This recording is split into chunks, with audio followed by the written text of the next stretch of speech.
Student, welcome YouTube channel Physics by SKG Classes. Myself Dr. SK Gupta.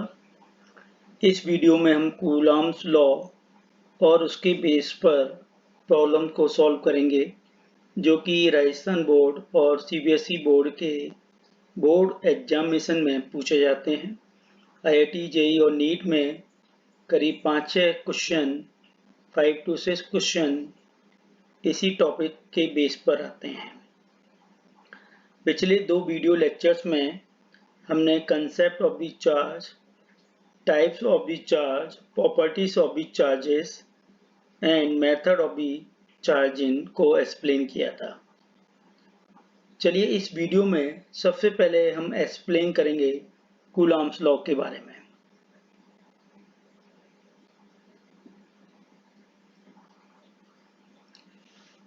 पहले ये हमारे topic रहेंगे properties of electric charge, ये मैं ऑलरेडी एक्सप्लेन कर चुका हूँ। Coulomb's law in vector form, relative permittivity और डाइलेक्ट्रिक कांस्टेंट्स, ये हमारे टॉपिक हैं। सबसे पहली बात आती है कूलॉम्स लॉ क्या है। देखिए 11th क्लास में हमने ग्रेविटेशनल लॉ पढ़ा था। Gravitational law depend on gravitational force which act in masses of the two bodies, जो कि दो बॉडी के masses पर लगता है। According to gravitational law that gravitational force is directly proportional product masses of the two bodies and inversely proportional square of the distance between them. Gravitational force is vector force. Direction of gravitational force depend line joining one body to another bodies. Gravitational force is always attractive force. It is a central force and conservative force. Conservative force का मतलब है it does not depend length of the path. Similar, Coulomb's law depend on Coulomb force. Coulomb force acting between 2 point charge and depend natures of the charges. Point charge का मतलब है the size of the charge is very small compared the distance between of the two charges. जैसे कि हमने 11th class में point mass पढ़ा था कि जो सन है, size of the sun is very small compare the distance between sun and earth. इसीलिए सन को हम एक पॉइंट मास की तरह बिहेव करते हैं। तो पॉइंट चार्ज भी डिफाइन कर सकते हैं कि size of the charge is very small compare the distance between of the two charge. दूसरी बात हमने कहा था कि जो कूलॉम्ब फोर्स है ये रिपल्सिव भी हो सकता है और अट्रैक्टिव हो सकता है, क्योंकि कूलॉम्ब फोर्स डिपेंड करता है नेचर ऑफ द चार्ज। अगर लाइट चार्ज हैं तो कूलॉम्ब फोर्स रिपल्सिव होगा और अनलाइट चार्ज है तो कूलॉम्ब फोर्स अट्रैक्टिव होगा। कूलॉम्ब्स लॉ का स्टेटमेंट है कि coulomb law it depend on Coulomb force and Coulomb force is directly proportional to the product of magnitude of two charges and inversely proportional to square of the distance between them, and Coulomb force is vector quantity having of the direction line joining one charged body to another charged bodies. Coulomb force is a conservative force and also central force. It does not depend length of the path. इसको mathematical form में कैसे represent करेंगे जरा ध्यान से देखें। Coulomb force is directly proportional product magnitude of two charge and inversely proportional square of the distance between them. देखिए ये Q1 चार्ज और ये Q2 चार्ज है. Q1 and Q2 charge separate by the distance r. So combine of equation 1 and equation 2 we get F proportional Q1 Q2 upon r square. Remove of proportional sign, we get a constant that is called electrostatic force constant, either called Coulomb constants. These constants depend on two factors. Number 1, system of the unit. Number 2, medium between of two charge. In system of the unit, the value of the K 1 upon 4 pi epsilon naught in SI system. जरा ध्यान से देखें, पाई होता है 3.14 और epsilon not जो है ये है that is absolute permittivity of free space. इसकी जो वैल्यू होती है वो है 8.85 into 10 to the power -12 coulomb square upon newton into metre square.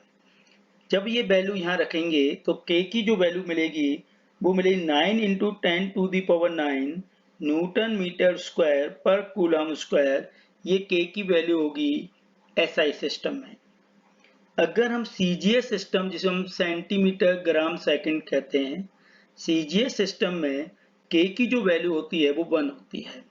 अगर हम K की वैल्यू को ये वाली इक्वेशन में रख दें तो कूलम फोर्स हो जाएगा F इक्वल टू K की वैल्यू रखो 1 upon 4 pi epsilon naught Q1 Q2 upon R square, where epsilon naught is the permittivity of free space.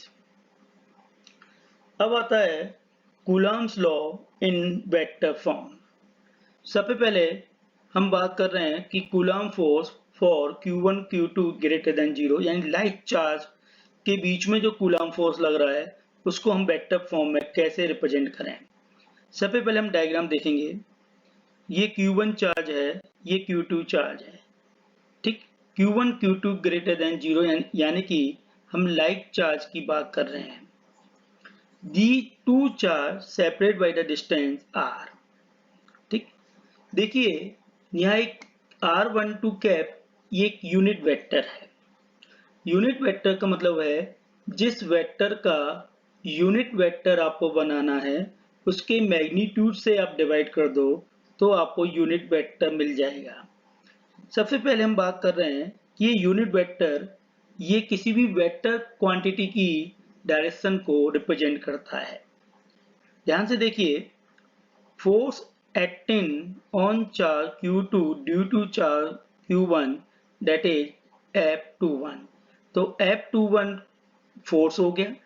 इसकी डायरेक्शन को हम यूनिट वेक्टर से डिफाइन कर रहे हैं, वो हमारे पास क्या है R12 cap. Similar, force acting on charge Q1 due to charge Q2 that is F12. ये फोर्स है. इसकी डायरेक्शन को डिफाइन करेंगे यूनिट वेक्टर, वो होगा R21 कैप. सिमिलर, अगर दोनों चार्ज नेगेटिव हैं तो अभी लाइक चार्ज होंगे. ठीक, force acting on charge Q2 due to charge Q1 वो कितना होगा F21. अब इसकी डायरेक्शन डिफाइन करेंगे यूनिट वेक्टर, वो कितना होगा R12 cap. Similar, force acting on charge Q1 due to charge Q2 that is F12. तो इसकी डायरेक्शन डिफाइन करेंगे यूनिट वेक्टर, वो कितना होगा R21 कैप. अब आपके माइंड में आ रहा होगा कि आप R12 कैप और R21 कैप कैसे लिखा. मैंने कहा कि कूलम फोर्स की डायरेक्शन डिफाइन करते हैं line join in between of two charge. क्योंकि हम यहाँ फोर्स लगा रहे हैं Q2 पर किसकी वजह से? Q1 की वजह से। इसी लाइन ज्वाइन करेंगे Q1 से Q2 यानी कि 1 से 2, तो हमारा यूनिट वेक्टर हो जाएगा R12 cap. Similar, force acting on charge Q1 due to charge Q2, तो इसका मतलब ये हो गया कि लाइन ज्वाइनिंग होगी 2 से 1, तो हमारा यूनिट वेक्टर हो जाएगा R21 कैप। तो कूलम्ब फोर्स को हमने वेक्टर फॉर्म में रिप्रेजेंट किया है कि coulomb force acting on charge Q1 due to charge Q2 is equal to 1/4 pi epsilon naught Q1 Q2 upon R square R21 cap. Similar, Coulomb force acting on charge Q2 due to charge Q1 is equal to 1/4 pi epsilon naught Q1 Q2 upon R square R12 cap. In vacuum for Q1 Q2 less than 0, क्या मतलब हुआ? Unlike charge, अगर unlike charge है तो coulomb force को vector form में कैसे represent करेंगे? देखिए, इन फोर्स को समझने से पहले इस डायग्राम को देखें। Q1 charge and Q2 charge, Q1 positive है, Q2 नेगेटिव है, lie in a vacuum and separate by the distance R. Force acting on charge minus Q2 due to charge Q1 कितना होगा? F21 vector. इसकी direction define करेंगे y unit vector, वो होगा R21 cap. Similar, force acting on charge Q1 due to charge Q2, that is F12 vector, इसकी direction define करेंगे y unit vector, वो होगा R12 कैप। ठीक, तो coulomb force acting on charge Q1 due to charge Q2 1/4 pi epsilon naught Q1 Q2 upon R square R12 cap. Similar, force acting on charge Q2 due to charge Q1 is equal to 1/4 pi epsilon naught Q1 Q2 upon R square R21 cap. We can say कि R12 cap and R21 cap unit vector are same magnitude and opposite direction, और यही unit vector force की direction को define कर रहे हैं। तो हम दोबारा कह सकते हैं कि ये कूलम्ब फोर्स जो है ये मैग्नीट्यूड में तो सेम है और डायरेक्शन में अपोजिट है, यानी these force have same magnitude, क्योंकि एक ही लाइन पर लग रहे हैं, same magnitude and opposite direction, resultant force is zero. According to third law of Newton, two forces have same magnitude and opposite direction, resultant force is zero. तो हम कह सकते हैं कि कूलम्ब फोर्स या कूलम्ब्स लॉ जो है वो थर्ड लॉ ऑफ न्यूटन का ओबे करता है। ये बोर्ड में कभी ये क्वेश्चन आ जाता है तो हम इस प्रकार इसको सॉल्व कर सकते हैं। मैंने अभी आपको बताया था कि यूनिट वेक्टर, जैसे कि r कैप यूनिट वेक्टर है तो उसको लिखेंगे r वेक्टर, और इसका जो मैग्नीट्यूड होगा वो r होगा। तो हमने क्या किया कि जो r12 कैप है इसको लिखा r12 वेक्टर और इसका मैग्नीट्यूड r12, लेकिन r12 मैग्नीट्यूड इक्वल है r के, क्योंकि ये जो कूलम्ब फोर्स r डिस्टेंस पर लग रहा है, इसलिए R12 और R इक्वल होंगे। तो 1/4 पाई Q1 Q2 अपॉन, देखिए पहले तो यहाँ R स्क्वायर आएगा, फिर R12 वेक्टर अपॉन R12, लेकिन R12 किसके इक्वल है? R, इसलिए ये RQ हो जाएगा। ठीक, similar R we can write F21 vector is equal to 1/4 pi epsilon naught Q1 Q2 upon RQ R21 vector. हमने जो F12 में किया था वही हम F21 में करेंगे, बस यूनिट वेक्टर को हमने खोल के लिख दिया है कि जैसे कि R21 यूनिट वेक्टर होता है, R21 वेक्टर मैग्नीट्यूड R21, लेकिन जो R21 है वो R के इक्वल होगा क्योंकि F21 उसी लाइन पर लग रहा है जिस लाइन पर F12 लग रहा है। हमने आपको एक्सप्लेन कर दिया था कि जो कूलॉम्स लॉ है वो इनवर्स स्क्वायर लॉ का ओबे करता है। दूसरा कंसेप्ट हमने कहा था कि जो कूलॉम्स लॉ है वो कूलॉम फोर्स पर, और Coulomb force conservative central force होता है, ठीक है। ओके, अब आता है Coulomb's law in terms of position vector. Coulomb's law position vector के फॉर्म में कैसे रिप्रेजेंट करते हैं। सबसे पहली बात आती है कि सर ये पोजीशन वेक्टर क्या होता है। पोजीशन वेक्टर होता है position of be any particle origin. Origin के रेस्पेक्ट में किसी भी पार्टिकल की पोजीशन को डिफाइन करना पोजीशन वेक्टर होता है। लेकिन स्टूडेंट कंफ्यूज होते हैं displacement vector and displacement vector.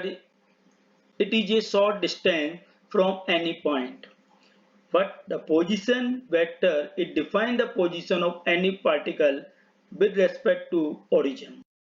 इसी difference होता है। Now let Q1 and Q2 be two like charge placed at point A and B as shown in figure, ठीक।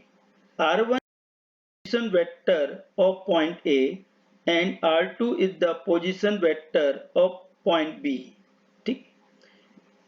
Coulomb force acting on charge Q2 due to charge Q1, that is F21 vector, तो इसका unit vector होगा वो होगा R12 cap. Similar, Coulomb force acting on charge Q1 due to charge Q2, that is F12 vector, तो इसका unit vector होगा, क्या होगा बताओ, इसका यूनिट वेक्टर होगा R21 कैप। क्यों? क्योंकि Coulomb force is the vector quantity और इसकी डायरेक्शन डिफाइन करेंगे line joining between two charge. ये आपको याद रखना है। मैंने आपको अभी एक्सप्लेन कर दिया था R1 is the vector of point A and R2 is the position vector of point B, ठीक। सबसे पहली बात ये आती है, जरा डायग्राम को एक बार फिर देखें अपन। इस डायग्राम में हम force acting on charge Q2 due to charge Q1 उसको कंसीडर कर रहे हैं। तो देखिए ये R1 पोजीशन वेक्टर, ये RAB, इसको हम R से भी रिप्रेजेंट कर सकते हैं, ये डिस्प्लेसमेंट हो गया। ये जो R2 पोजीशन वेक्टर है ये ट्रायंगल बन रहा है, तो हम अप्लाई करेंगे वेक्टर लॉ ऑफ ट्रायंगल। कौन सा? Vector law of triangle. जरा ध्यान से बताओ इसमें रिजल्टेंट वेक्टर कौन सा होगा। मैं आपको 1 मिनट का समय दे रहा हूं और मुझे बताइए इसमें से resultant vector according to vector law of triangle के अकॉर्डिंग कौन सा होगा।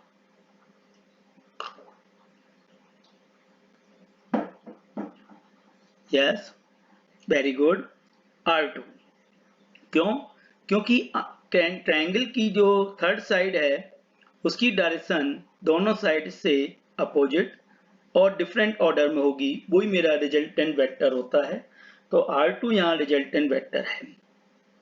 देखिए हमने सबसे पहले रिजल्टेंट वेक्टर जो है R2 equal to R plus R1, तो हमको निकालना है R, तो R इक्वल टू हो जाएगा R2 माइनस R1 वेक्टर।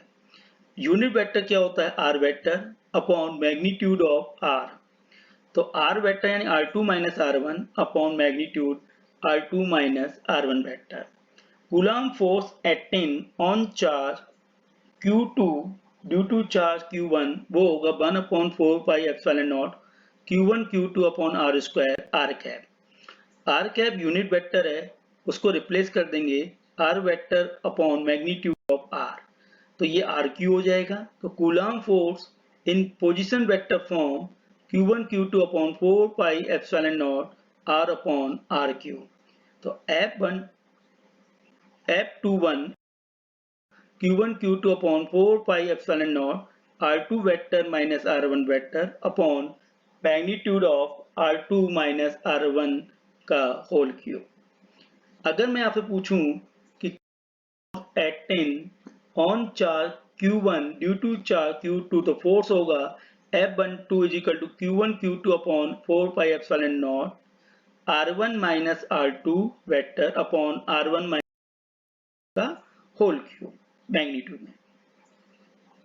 देखिए रिलेटिव परमिटिविटी और डाइलेक्ट्रिक कांस्टेंट्स और इंडक्टिव कैपेसिटी या डाइलेक्ट्रिक कोएफिशिएंट। देखिए डाइलेक्ट्रिक कांस्टेंट हम जानते हैं, डाइलेक्ट्रिक का मतलब होता है non conductive material that is called dielectric. Dielectric constant एक रेशियो होता है, करता है ratio of the absolute permittivity of medium to the permittivity of free space. यानी कि दोबारा सुनिए, ratio of the absolute permittivity of the medium to the permittivity of free space, इसी को हम बोलते हैं that is called dielectric constant, जिसको हम K या एप्सिलॉन R से डिनोट करते हैं। ठीक, इसकी अनदर डेफिनेशन भी हो सकती है, जरा ध्यान से देखिए, ये भी रेशियो है, हमने आपको पहले ही बताया था। अनदर डेफिनेशन है the ratio of the electrostatic force in vacuum to the electrostatic force between the same two charge separate by the same distance। तो इसका मतलब है कि जब ये रेशियो है तो ये यूनिटलेस है, डायमेंशनलेस है। ठीक, तो हम कह सकते हैं कि जो डाइलेक्ट्रिक कांस्टेंट्स होता है ये यूनिटलेस और डायमेंशन। सुपरपोजिशन प्रिंसिपल, देखिए कूलम्ब फोर्स जो होता है वो acting between of be 2 point charge, अगर more than of be 2 point charge तो कूलम्ब फोर्स कैसे एक्ट करेगा, उसके लिए अब हम काम में लेते हैं superposition principle. According to superposition principle, total force on a given charge is the vector sum of all the individual force exerted by each of the other charges। इसका मतलब ये हो गया, हम यूं भी तो डिफाइन कर सकते हैं कि total on a given charge must be equal vector sum of individual force acting on that charge,